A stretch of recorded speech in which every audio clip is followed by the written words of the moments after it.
Was Mr. Beast Squid Game faked? Was there anyone who cheated? Why didn't I just sprint across the stupid glass instead of just standing there looking like an idiot? Did someone answer these questions for me? Hi, my name's Nightfox, and I was a contestant on Squid Game.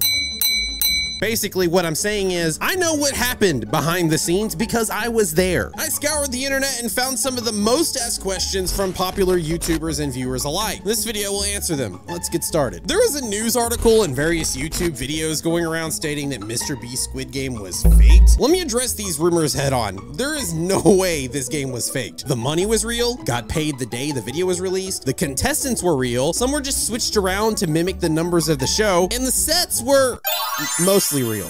In fact, I can say this news article source is actually just from a contestant over on TikTok who got out first round and didn't think he moved. I didn't think I moved, and I wanted to see the footage, but obviously it's not in a video, nor could they, show us on set. But I mean, there's 456 players here. What are they supposed to do? Have everybody pause and reset? If you burst and you didn't move, there's a phone number in the back. That is 1-800-WE-DO-NOT-CARE. I mean, sure, a bunch of numbers on a screen and human error potentially could have someone pressing the wrong number, but that's hardly proof of being fake. Something that the TikToker did actually talk about. A contestant who took part of the Mr. Beast real-life Squid Game has claimed it's rigged.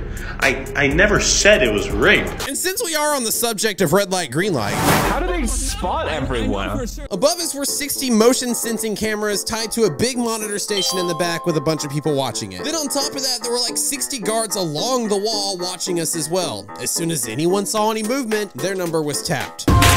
Oh, where do you even get all these outfits? Did he have like a custom costume person make all these? About 2 weeks before the games, we were all asked to give our clothing and shoe sizes. When we arrived at the locations to pick up our uniforms, we were all given out our numbers in alphabetical order by first name. So Aaron Avery, totally made that name up. Where is Aaron right now? Was given 001, and Zelda Zebra, I don't know any Z words, okay, leave me alone, got 456. Of course, then, like I said, some of the numbers were changed around so that 001 could be the old man, and 456 was this guy. Literally the main character. Let's go! There was also some people who couldn't make the games last minute, and so some alternates took their place. Of course, this meant that some of the contestants had to wear uniforms that didn't actually fit them. In fact, one dude was like 6'8", and his pants looked more like capris. He got out in honeycomb, had the umbrella. Didn't stand a chance. Sadly, I will say most of the uniforms were actually disposed of after the games, or maybe they were kept in a space. I don't actually know what you would do with 456 really smelly uniforms, but hey, no judgment here, Mr. Beast. I'm assuming they did it to keep things more under wraps so people wouldn't go blabbing about the game, them being in the games before the video was posted, but some people did manage to sneak out their uniforms. Garbage smelling BO everywhere. It was bad, okay? Look, every day we would go, we would change it into uniforms, we'd wear them all day, and then at the end of the day, we would change out of them, put them in a little bag, thinking they were gonna be washed, only to find out the next day that they weren't. And then we did it 4 days in a row. You can imagine how bad everybody was smelling on that 4th day. I mean, it smelled like we all died, which kind of makes sense for the coffins, maybe. I don't know. I did take my number though. Also, do you remember in one of my previous videos when I mentioned the sky in the first round was CGI'd in? Yeah, that's because there was actually a deleted scene from Squid Game that was supposed to be in that helped sell us being outside. This was the shot. I also previously mentioned that this set was actually built at a rodeo arena, but in total, Mr. Beast had 3 different sets. There was the tug of war and glass bridge set. They were shot in the same spot, and crews worked to break down the tug of war set and build up the glass bridge set while we were all doing the dachi and the marble game at the 3rd location. The honeycomb room was also there too. There was about a 45-minute bus ride between the 3 locations, and filming literally took all day, every day. How long were these people on set for? Did they buy everyone hotel rooms? I think the longest day we actually spent filming was 15 hours. Yes, that means all of us merch winners and people flown in were given hotel rooms while we played. And do you think anyone is sleeping in those beds? Because they don't look comfortable. No, we didn't sleep in the bunker room, as most of the beds were actually just plywood with sheets put on top of them. I will say though, the moment you were eliminated, you were shipped out and you didn't actually get to see what happened next. So only the top 6 in the final round knew who even won before the video came out. There was also a lot of wait time in between the sets where all of us contestants and sometimes guards would just come out and hang out with us. I mean, I personally ate lunch with Chandler and Carl and became friends with Chris. He follows me on Twitter now. Hey Chris, how's it going, man?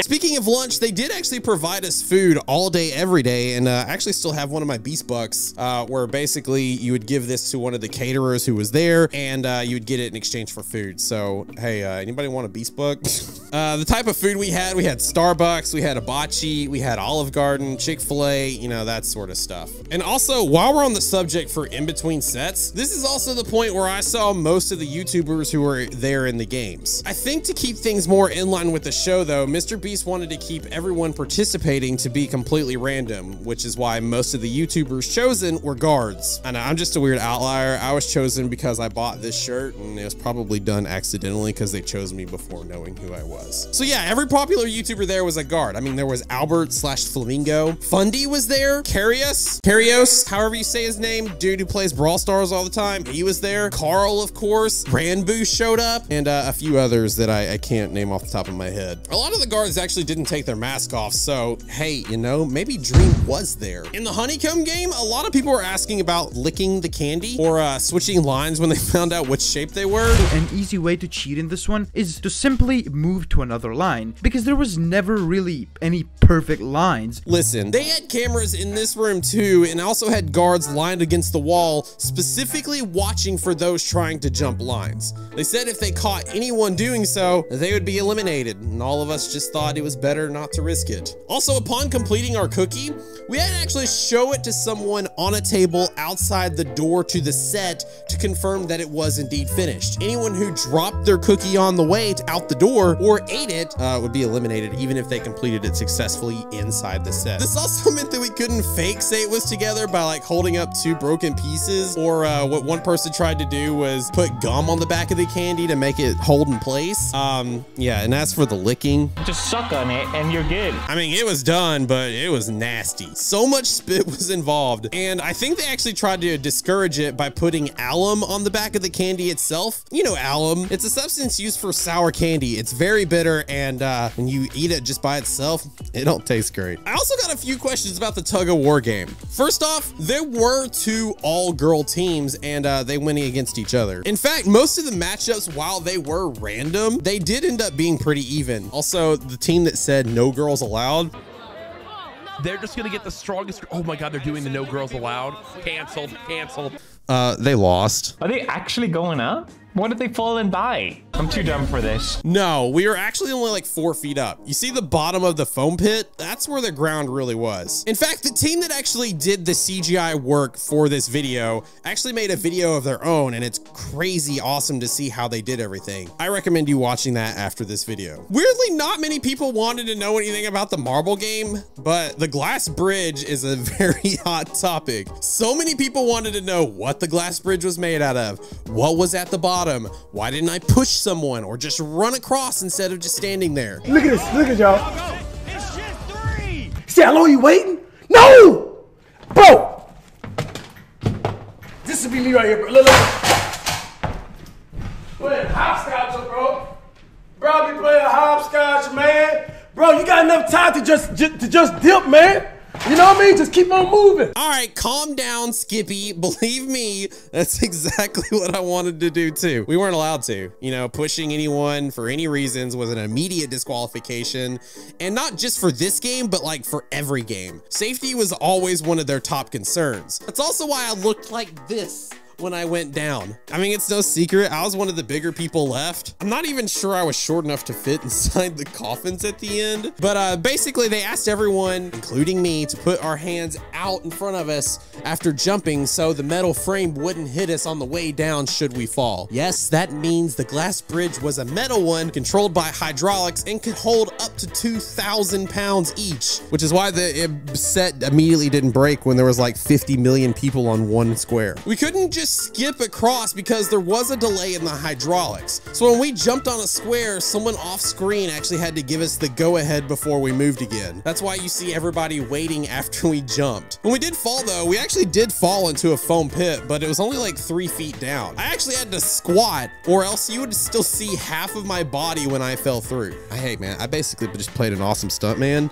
and I'm available for work if anybody wants to hire me. I'll also mention this because it didn't make in the video. There was actually a VIP room room where the Brawl Star execs and big YouTubers like Flamingo were sitting in it with animal masks on. It was cool to see them watching us from the platform and really help sell the entire atmosphere. A lot of people asked about prizes and how much he ended up giving out total. All right, here's the breakdown. 456 people got $2,000, which wasn't really even talked about in the video. He did kind of mention that people in one round got it. But don't worry, because they're all walking away with $2,000 in cash. In reality, everybody at the Squid Games got the money. I wish I could just play off giving away $912,000. Then 22 people who left before the tug of war game got $4,000 each. Then second place got $10,000 and the grand prize winner got $456,000. That means the grand total of the prize money given out overall was $1,466,000. And yet people are still trying to cancel the guy. Amateurs. Also, I will point out one thing from when I saw Jimmy was how shy he and his crew could be. I mean, one of the first things he said to all 456 of us standing there at the first was how nervous he was to film in front of us all. Meeting them in real life, you probably wouldn't even know if they were famous, you know, unless you like opened up YouTube ever. Now, the only question I have left to answer,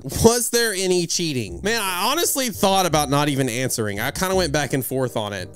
There's a few instances of cheating. There were some that were deliberate, you know, Chris giving out the lighter. Some were just really good strats. Clearly this dude's played 1 or 2 games of musical chair before. But I can actually think of 2 instances where someone did actually do some cheating. While we were playing the Dachi game during Mr. Beast Brawl Stars sponsored segment, we were instructed to all throw at the same time only once. One guy though kept throwing his twice, essentially doubling his chances to try to flip it over. He was caught and his Dachis were actually just, like, taken away. The second instance, there are literally only 3 people who know about it. Well, and now all you guys. I'm not gonna give out any names, but someone in the top 16 actually borrowed one of the guards' phones and looked up Korean numbers prior to choosing the number vest for the Glass Bridge game. Don't worry, it wasn't the winner, but one of the other 15, not me, one of the other 14 contestants actually did do it. They were actually going to the bathroom in between filming and saw the number vest being put on the mannequins. So when they returned from the bathroom, they asked a guard to borrow a phone real quick to look up something. The guard, not paying attention, handed over their phone, and then this contestant looked up Korean numbers 1 through 100. I only found this out afterwards when I was at the airport and I saw the guard. Then they were telling me this story. We looked up the browsing history on their phone and saw that, you know, that's what they looked up. So to that person who cheated, I know what you did. You sneaky. Anyway, I'm sure there's a million other questions that come up. Courage actually mentioned making a podcast episode with Mr. Beast about some Squid Game behind the scenes. I'm gonna ask for Mr. Beast to come on our podcast. However, if you want to see more about my personal experience in the games and also to answer this question, How are they this bad at red light, green light? How does someone get out in green light, red light? I mean, I would have been so careful. How bad can you be? It's so easy. It's a child's game. just check out this video here. Thanks for watching. Feels like a movie, everybody's watching.